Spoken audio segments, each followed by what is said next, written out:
হাওয়া করবে। আবার আল্লাহ তাআলা ইলহাম পাঠাইলেন, রে আমার গোলামেরা শুনে না, ঈমান ও আমলকে যদি বান্দা তোমরা বাঁচাইতে চাও তাহলে তোমাদেরকে এই গ্রাম ছেড়ে বিন্দেশী হওয়া লাগবে। তোমরা গ্রাম ছেড়ে বিন্দেশী হয়ে যাও রে আমার পেয়ারা বান্দা। ওই আল্লাহওয়ালা গুলা কেমন জানি নিজের জন্মভূমি ত্যাগ করিয়া বিন্দেশী হয়ে যায়। কিছু দূর যাইতে না যাইতে হঠাৎ করে এক আল্লাহর বানানো মাখলুক কুকুর, নাম কি? আর আওয়াজ দেন, নাম কি? আল্লাহর বানানো কুকুর, মাখলুকাতের মধ্যে এক মাখলুক যার নাম কুকুর। কুকুরও পেছন দিকে যায়, আসহাবে কাফের আল্লাহওয়ালারাও সামন দিকে যায়। কিছু দূর যাইতে না যাইতে হঠাৎ করে আসহাবে কাফের আল্লাহওয়ালারা ডাক দিয়া কয়, এরে কুকুর, আমরা তো আল্লাহর খুঁজে ঘর থেকে বাহির হইলাম, তোমরা কেন আমাদের পেছনে ধাওয়া করো রে কুকুর? কুকুর কান্না জড়িত আওয়াজ দিয়া বলেন, রে ভাই, আমাকে তাড়ানোর চেষ্টা করিও না, আমি তোমাদের কোনো ক্ষতি করব না, আমি তোমাদের সঙ্গী হয়ে জান্নাতের গেটে পৌঁছতে চাই। সুবহানাল্লাহ, আরো জোরে বলেন সুবহানাল্লাহ। কুকুরের আওয়াজ, মানুষের আকৃতিতে কুকুর কথা বলা শুরু করলেন। আমার আল্লাহ তাআলা বলেন, আমি এমন কুদরতওয়ালা রব, দুনিয়ার মানুষের কাছে যাহাই কিছু অসম্ভব, আমি আল্লাহ তাআলার কাছে সবকিছুই সম্ভব। তোমাদের দেমাগার মস্তিষ্কের বুঝ হলো বান্দা কুকুর, মানুষ ব্যতীত কুকুর কথা বলতে পারে না। আমি আল্লাহ তাআলা এমন কুদরতওয়ালা রব।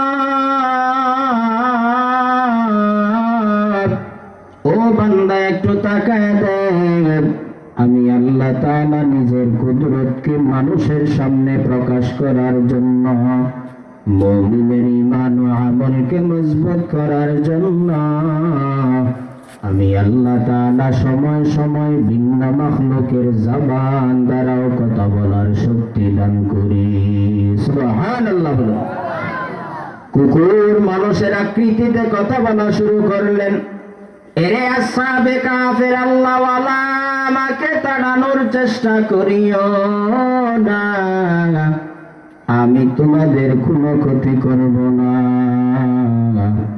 আমি তোমাদের সঙ্গী হয়ে গর্তের পাহারাদারি করব, কিয়ামতের মাঠে যেন তোমাদের সাথে জান্নাতের গেটে পৌঁছতে পারি। সুবহানাল্লাহ। এরে আল্লাহর বান্দা, মুফাসসিরিনে কেরাম বলেন, যদিও ইসরাঈলী রাওয়ায়াত ওই আসহাবে কাফের আল্লাহওয়ালা 5 জন অথবা 7 জন নেক আমলার ঈমানে সাচ্চা হওয়ার কারণে আল্লাহ তাদেরকে জান্নাতে দান করবেন। কুকুর, যেই কুকুর গর্তে পাহারাদারি করেছে, সেই কুকুরের কি অবস্থা হবে রে ভাই? আল্লাহ তাআলা কিয়ামতের মাঠে কুকুরকে দাঁড় করায় বলবেন, এরে কুকুর, এসে যাও, এসে যাও, আজকে কিয়ামতের দিবসে আমি আল্লাহ তোর উপরে তো সন্তুষ্ট হয়ে গেলাম।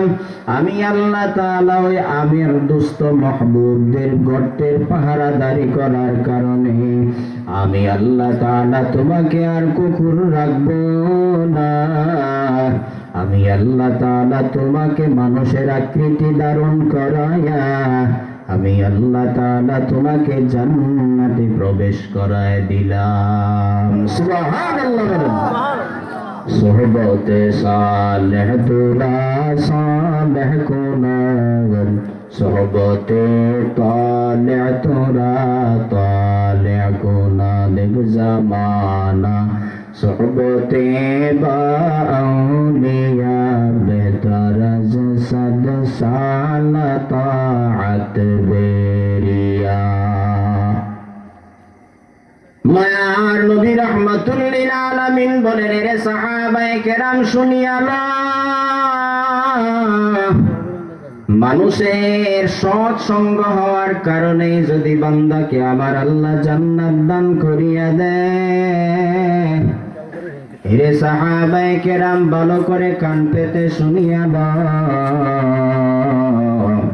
আমি একদিন রাস্তা দিয়ে চললাম, হঠাৎ করে আমার আল্লাহ তাআলা আমার উপর ওহী পাঠাইলেন। হে রহমতের নবী, সামন দিয়া যে মজমা জাকিরিন শাকিরিনদের মজমা দেখতে পান, ওই মজমাতে আপনি বসেন আর শুকরিয়া আদায় করেন আলহামদুলিল্লাহ। নবী রাহমাতুল লিল আলামিন ওই জাকিরিন শাকিরিন ওয়ালা মজমায় গিয়া বসলেন। বসিয়া আলহামদুলিল্লাহ শুকরিয়া আদায়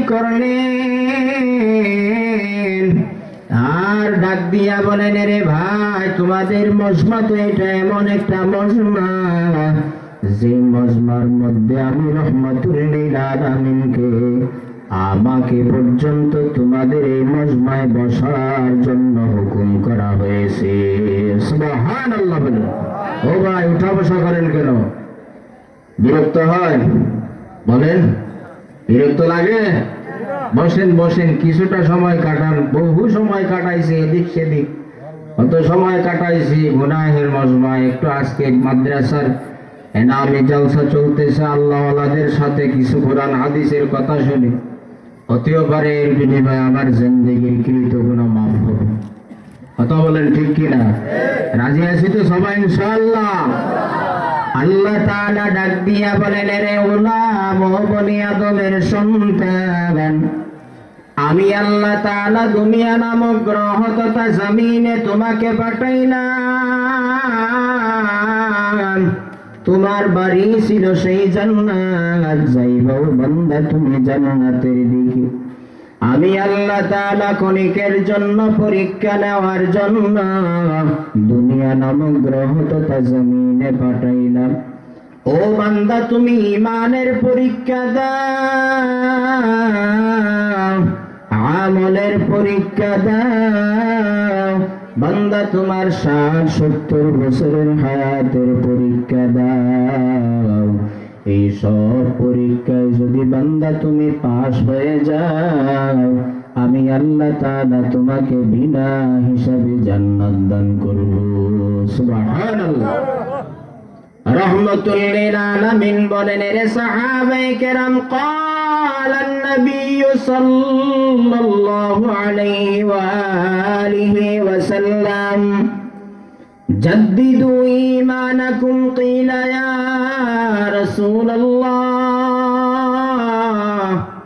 কাইফা নুজাদ্দিদু ঈমানানা? ক্বালা আকসিরু মিন কওলি লা ইলাহা ইল্লাল্লাহ। আল্লাহু আকবার বলেন। সাহাবায়ে কেরামকে মায়ার নবী রাহমাতুল লিল আলামিন বলেন, রে সাহাবায়ে কেরাম শুনিয়া লও, ঈমানকে নবায়ন করা লাগবে। মনে করিও না যে আমি বড় কালিমা পড়িয়া বাইশাতের পাগড়ি বাঁধিয়া প্রতিদিন 5 বেলার নামাজ পড়তে পড়তে কপালে কালো দাগ ফেলাইলাম, অথচ আমার জীবনে ঘুষের গুনাহ, সুদের গুনাহ, অন্যের সাথে জুলুম করার গুনাহ। কথা বলেন ঠিক কিনা? আল্লাহ তাআলা বলেন, রে বনি আদমের সন্তান ও নবীর উম্মতের দল, যদি বান্দা তুমি 22 হাতের পাগড়ি বাঁধিয়া কপালে কালো দাগ ফেলাইলা, অথচ তোমার জীবন থেকে কোন সুদের গুনাহ যায় নাই, এখনো তোমার জীবন থেকে ঘুষের গুনাহ যায় নাই, এখনো তোমার জীবন থেকে জুলুমের গুনাহ যায় নাই। যদিও বান্দা তুমি কাবায় গিয়া 1000 বার লাব্বাইক লাব্বাইক বলে আওয়াজ দাও, যদি বান্দা তোমার ঈমান নবায়ন না হয়, তাহলে তোমার